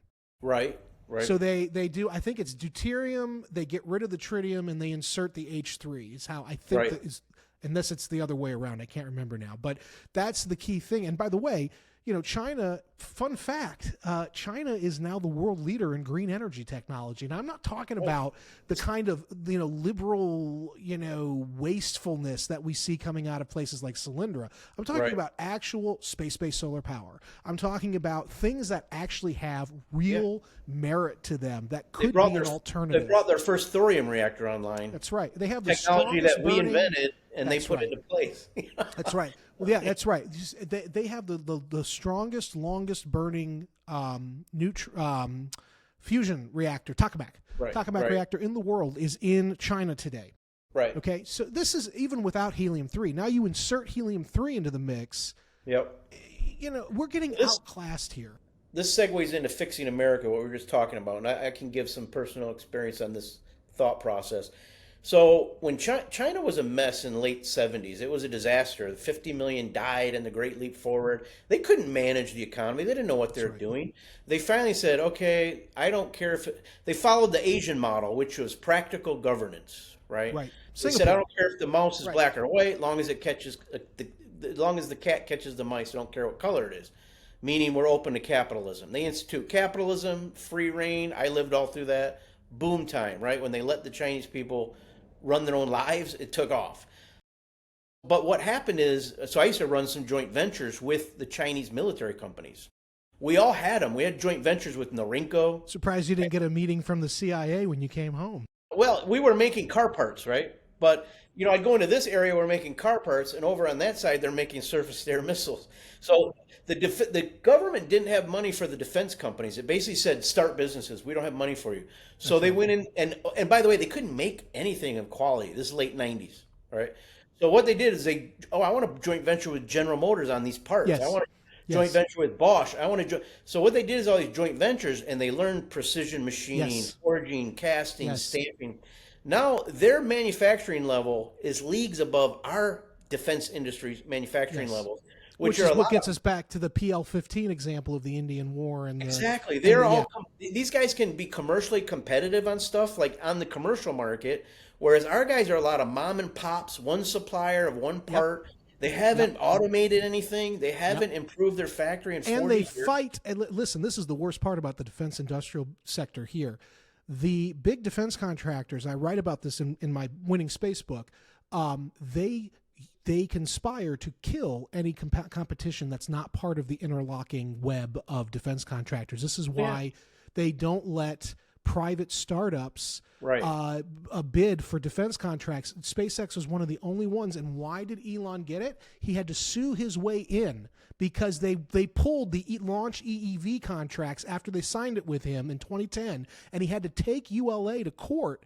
And that's the only reason. And the reason that he was able to win and beat them is because he was already an individual wealthy enough to be able to take them on. No other CEO of any other startup is going to try that. And by the way, most of the CEOs who do try it, they end up getting bought out by Lockheed or Northrop, and then that whole thing is shut down. Competition's killed. It is the worst way to run. It is Soviet-like, is what it is. That is the root cause right there, what you mentioned, and that's why we resemble the Soviet Union. You mentioned the healthcare system. You look at the power generation. These are all localized monopolies, right? That's right. The healthcare system, the defense industry, there is no competition. Even in the commercial spaces, there's 2-3 companies that do something. That's it. So We look like a fascist. We look like a quasi-fascist. We have got to get economy. competition, like you mentioned, the defense industry. They got to blow that whole system up. You know what I mean? Which is what I thought Elon was talking about doing this at the start of the Trump administration. He was talking about him, Peter Thiel, Mark Andreessen, Palmer Luckey of Anduril. They were all talking about like Palantir, SpaceX, Anduril, and a couple other of these startups kind of linking up to form their own conglomerate to counter the big Lockheed's, Northrop's. Yep. That sort of died. That sort of remember Bannon was right when he said, and I know Steve, I've been on Steve's show a bunch of times, but Steve was right when he said, look, you got to cross the Potomac. If you're serious about DOGE, you got to go into the Pentagon. That's got to be ground zero. And it wasn't. Exactly. And that's why I was disappointed when we kept their military budget or even increased it, because they're increasing it. It's disgusting. I don't think they get leaner. I don't think they get smarter. They don't. You're feeding the beasts. Exactly. That's right. That's right. Look at China. Yep. China is nowhere near us in defense spending. Even if you include all the shadow stuff that they do, it's like they don't even come close to us. And yet they're going to beat us in the South China Sea. The balance of military power has fundamentally shifted in their favor, and Beijing knows it. Beijing knows it. It's not even up for debate in the South China Sea or East China Sea what would happen. No. Anybody with a brain knows. Or the Taiwan Strait. Or Taiwan Strait. I'm in Taiwan. It's just a matter of if, not when. I'm in Taiwan all the time. It's funny. We probably talked about this on Spaces, but they'll literally say, if China invades, we're not going to fight. Right. What are we going to do? We don't want Taipei destroyed. You can take a train from the top to the south of Taiwan in 3 hours. Yep, there you go. It's tiny, and everyone's on the West Coast. So that's right. It's like a strip of people. You can't. It can't be defended. So And remember, the Chinese invaded and took Taiwan in the 1600s in the Dutch Sino-Dutch War. Remember that they took out the more advanced Dutch East India Navy. What they did was they used swarming tactics at sea. That's exactly what the Chinese are going to do today to the Navy. yeah, They're I going to think use swarming I think tactics. they'll embargo it. Yeah, I think if something really happened, they'll embargo it. I do. I agree with your thinking. I think Xi Jinping is just Yeah. waiting for the excuse. You know. And I don't believe, by the way, with Trump, I don't think Trump's, if they go in, if the Chinese go in hard, especially, but if they do a blockade, I think actually the blockade would be a smarter move because I Yeah. don't think Trump's going to really do much. I don't think he's going to, just like with Hong Kong. Our Asia Pacific fleet will be gone. You know, That's right. Well, this is exactly why he pulled. Yeah. Why he pulled the Harry Truman away from the Houthis because Right. he was going to lose an aircraft carrier Exactly, to the Houthis. to the Can you Houthis. imagine what 5,000 Dongfeng missiles could do? I mean, like, yeah, it's That not was even up for ridiculous. debate. It that's is a why ridiculous. that's why position. I know people call me a panda hugger or something. I think I'm pretty objective. I have a lot of on the ground. I speak Chinese. I lived there 20 years, and I'm more of the thought process that as an American, this is a strategic. We need to buy time. This is a strategic Exactly. thought process. Like, let's go be a G2, right? Yep. Why a G2? Yeah. Because if we don't Yeah. want to be a G2, there's going to be a G1. That's China. Today, can we change in 20 years? Maybe. Maybe we can reindustrialize. We have some of the top brain power in the world. Like these guys at Anduril. Guys really impressive. That's Elon Musk. Those guys have shown how you can beat China, right? Elon beats China all the time in space payload right. delivery. But Oh, the I know. whole system is not set up for that yet. And if we are completely dependent on every physical commodity that comes into the country. Well, and I think Elon knows that, which is why he has no problem with Tesla partnering, with Beijing. That's the other thing is that China's the world's largest market. So as an economic nationalist, which I consider myself to be, I want to be in China dominating that market. I want to be making profits there. I mean, that's General Motors sold more cars in China than they did in the United States at one time. I know that. It's just, Cisco had I guess this is the difference is because I come from a national security background, so I'm Yeah. I'm very allergic to the idea of getting closer to China. Yeah. But at this point, I don't have really any strong opinion in terms of this is my thought. My thought on all of the issues we're facing, whether it's the Middle East, Europe, or Asia. 10 years. We need a 10-year sabbatical from wars, from all of this. And we need to reindustrialize. We need to build up our next generation technologies, and we need to. And I think Trump is starting to do this. I don't know if he's going to have enough time. Commerce first, trade first when you can do it, but trade on our terms, not trade on the WTO's framework. Real trade. Throw that out. Yeah. That's right. And we can't go to war for the next decade. There can be no major war, whether it's against Iran, especially China. And if China goes into Taiwan, well, I'm sorry. I don't like it. I love Taiwan. I don't like the Chinese regime. I don't want to see them expand but they take Taiwan. They're going to take that first island chain and they're going to keep going. So I understand the implications, but we are literally not able to fight a war. Mm-hmm. We are literally, contrary to what the military tells you and the media says, we are not capable of fighting that kind of a war. And if we do, it'd be a Pyrrhic victory at best. Mm-hmm. We will lose as much as we win. Yeah. Yeah. I don't even see how we could win. I mean, we would. Well, I mean, I think maybe we even take some of their equipment out, but they could replace it so fast.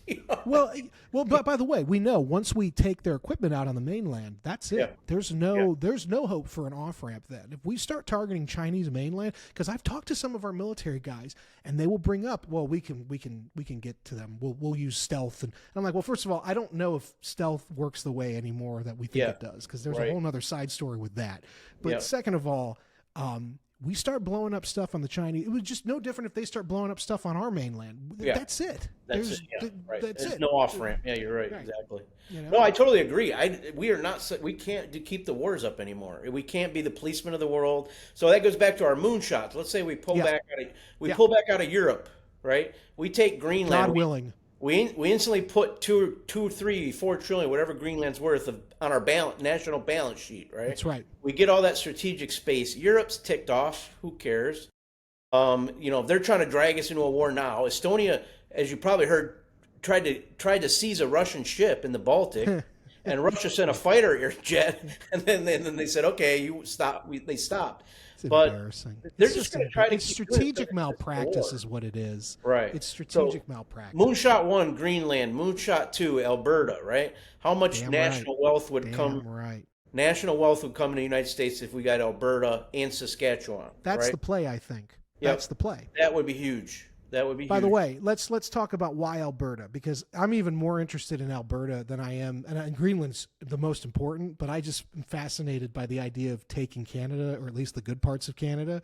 It just really, it's an old historical bugaboo of mine. Canada should be part of the Union, darn it. Right, At right. least the conservative parts like Alberta and Saskatchewan. Mm-hmm. By the way, the Albertan separatist movement last flew out to D.C. That's not a coincidence. That's not just them talking.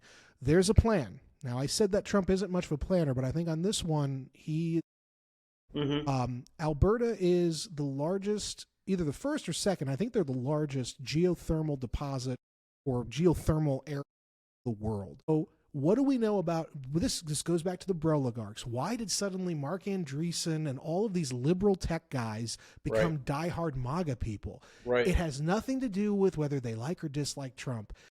Back in 2022, the Biden regime sat down with Andreessen and some of the other Broligarchs and said, stop investing in AI. We're getting ready to classify it as a national state secret. You're not going to be able to work on it anyway because we're going to classify it. That was shocking.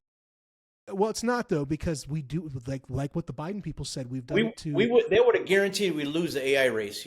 That's just they amazing. They would have, but they lose the AI race just to keep control, so they can. That's right. That's right. Well, they were going to have their chosen. They were going to have their chosen defense contractors like Lockheed working on it, which means it would be nowhere near as effective, and it would be overpriced, and it would be completely wasted. And there's a fly in here, but so this is about the energy production side of AI. The whole thing doesn't work if you don't have energy, and traditional energy is not enough. This is why Trump is talking about Alberta. Not only do they have vast oil and natural gas, they've got geothermal. That's one of the energies in that deleted video where Eric Schmidt, formerly of Google, was talking to Stanford. They've deleted it since then, but it was earlier this year, and he was explaining geothermal, nuclear, possibly space-based solar, hydro. He was going through all of the workable alternative energies to fossil, or not fossil fuel, but to traditional fuels. And he was listing geothermal was the big one. That was the big one. Oh, besides nuclear. Yeah, geothermal you can get down to like 5 cents a kilowatt hour. Yes. And Alberta's sitting on it. Exactly. And that's where we should just go build all the data centers, right? Incorporate U.S. That's right. You get 0% tariff. You get all our data center business. But I think that's where this is going. You get a pipeline of the oil sands. Yep. I mean, come on. There's a lot of rare earths. There's a lot of rare earths in Alberta and Saskatchewan. That's right. So what we're talking about here, though, the term that I love is hemispheric defense. Right. Which is what we have neglected for 70 years, since World War II. This is what we need to be doing. We need to stop worrying about, we even need to stop worrying about Asia. We need to worry right now, like a laser, on securing the Arctic, because Russia's dominating with China. They're dominating the Arctic. That's our front yard or backyard. We need to worry about Canada, because Canada, as you say, is a conduit for Chinese power. It's a conduit for all kinds of nefarious activities directed against us. And the Canadian Navy can't even get up to the Arctic. I did a whole expose on the Collins Collins class submarine and all of these submarines. They are the new submarine they're trying to build will not be ready until 2040. Right now, they don't have anything that they can offer us. Oh, and by the way, the Canadian government since the 1970s has been fighting us for control over the Northwest Passage. So they need to go. They are a problem, because what we know is that the Russians have been, since at least 2008, developing the hell out of the Arctic, exploiting the mineral wealth, creating new shipping lanes. They've got the Northern Sea Route, which is a possible rival to the Suez Canal. So what we've been talking about in the Pentagon, what they've been talking about is, well, what about the Northwest Passage as our possible rival, going through the Arctic region. Problem with that, the Canadians won't let us use it the way that we need to use it because they're claiming it's their territory. And so we've been since the 70s in this territorial dispute with them over access and control over the Northwest Passage, some friends. So Canada, the Canadian issue is one of the most interesting. Alberta needs to be American. What's more, Alberta wants to be American, and Saskatchewan will follow, maybe even Manitoba, right? So we're talking about, and we absorb the conservative side. That's great for the Republican Party too. And so that's securing the northern tier. The southern tier, move beyond just Mexico, because there's a lot of problems with Mexico. The issue right now with Venezuela. Okay, now nobody that likes gets into my Moonshot 3, which I was going to run by you. Yeah. Why don't we just take it? This is what I'm getting at. So, as you know, Laura Loomer and Caroline Wren and Rick Grinnell, they're in bed or they're working on behalf or they agree with. I'm not saying all of them. I'm not saying Laura's. I don't know, but I do know Caroline Wren represents Chevron's interests. And so there are very prominent Trump administration people who want the president to renew these licenses for Chevron to operate in Venezuela. Here's the problem. $500 million a month is spent by oil companies, notably Chevron, to pay the Venezuelan regime for the pleasure of doing business in Venezuela. What is that money going toward? Because it's certainly not going toward rebuilding Venezuela or helping the people of Venezuela. Well, it's going really toward They do. It's going toward Tren de Aragua. It's going toward the Cartel of the Suns, which is basically the state-owned drug cartel of Venezuela. They are using our broken border with Mexico to flood our country, not only with drugs, but with illicit weapons that can't be traced, that's going into the hands of their allies that are fighting the United States in the streets. And then it's also the human trafficking issue. They're flooding us. Tren de Aragua is one of the largest human traffickers in the region. By the way, contrary to what the U.S. intelligence community, will put this up there with WMD in Iraq, the U.S. intelligence community claims that Tren de Aragua is absolutely not part of the Venezuelan government. That is wrong. And Rubio was right to say that's the intelligence community's assessment. That's not the State Department's assessment. Furthermore, you live in Florida. I live in Florida. We have a lot of Venezuelans around us. My neighbors are Venezuela. I have yet to meet a Venezuelan expat who believes that Tren de Aragua is independent of the Maduro regime.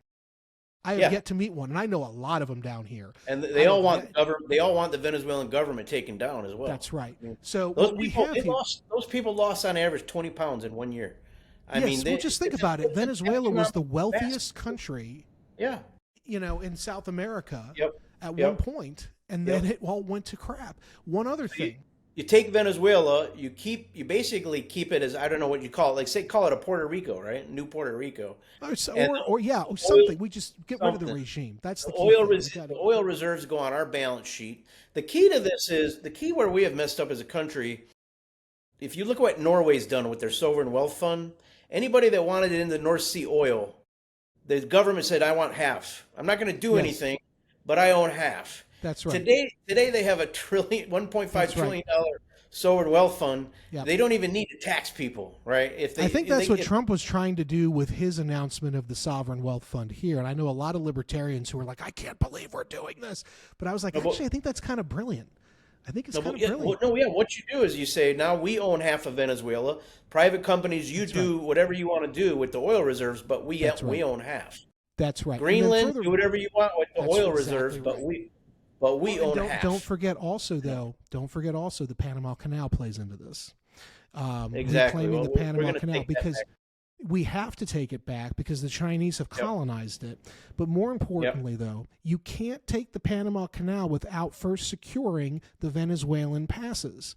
So you have to get rid of Maduro. Maduro must go. And the reason I say that, I'm not saying this as somebody who's pro-regime change. In fact, I'm very anti-regime change most of the time. But this is our hemisphere, and Venezuela has not only proven itself to be an enemy, but the Smartmatic. Now, I don't want to get you in trouble. I don't know if you're on YouTube or what, but I'm just going to say there is evidence now to suggest that Smartmatic, which is the voting machine software, is used worldwide, by the way. The founders, it's a Venezuelan company. It was created to give the Chavez regime an air of credibility. More importantly than that, the CEO of Smartmatic, the Venezuelan CEO, was just indicted in a Filipino court for bribing Filipino election officials. Now, they were doing that over there. What do you think that they're doing in all of these American cities that use Smartmatic software? I'm not talking about Dominion. I'm talking about Smartmatic. Right. Okay? So you could make the argument that Venezuela is America's greatest threat because it might have destabilized our elections in 2020 and might have had a hand in regime change operations directed against one Donald Trump. On behalf of whom?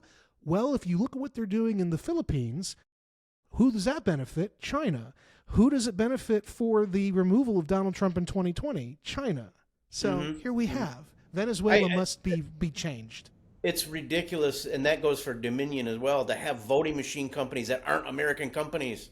And then it's ridiculous that we're using voting machines at all, to be honest. At all, yeah. But and then you tell me your tech support is located at Camp Bondsteel in Kosovo. That's where the voting machine tech guys are located. Right. That makes no sense. Very odd. And I think that came to light, and I was pushing that hard up to the election. I said they're going to steal it from Trump. This makes no sense. These guys are located at near or well, and it was all the margins were in these Democrat cities, right? Well, all the manipulations, Atlanta. I mean, this was all anyway. So my point is that Venezuela's government, the idea that anybody in the Trump administration would want Trump to renew these licenses, $500 million a month is going to Maduro. He's not using it to rebuild his country. He's using it to wage asymmetrical ideological warfare upon the United States. Right. He must go. So that could be a message for the CIA is, hey guys, less time trying to overthrow our government and try to overthrow what you're supposed to do. The problem is they're good communists at the CIA, and Maduro's one of them. They don't want to get rid of the communist. The reason they hate Putin, Dan, is because he's not communist enough. Right, yeah. Someone's not getting paid, obviously, but hey, I think we'll wrap it up there. It's about an hour 45. That's been a great talk, man, and let's keep it up. Yeah, let's keep doing. I'll get you on with our friend Emerald at some point. Yeah, looking forward to it. But I'll post it out, and thanks everybody. Hope you enjoyed the show. Keep in tune. I'm going to try to upload one show a week, and send me the link. Enjoyed it. Yeah. Catch you on the flip side. Happy Memorial Day. Yep. Bye bye.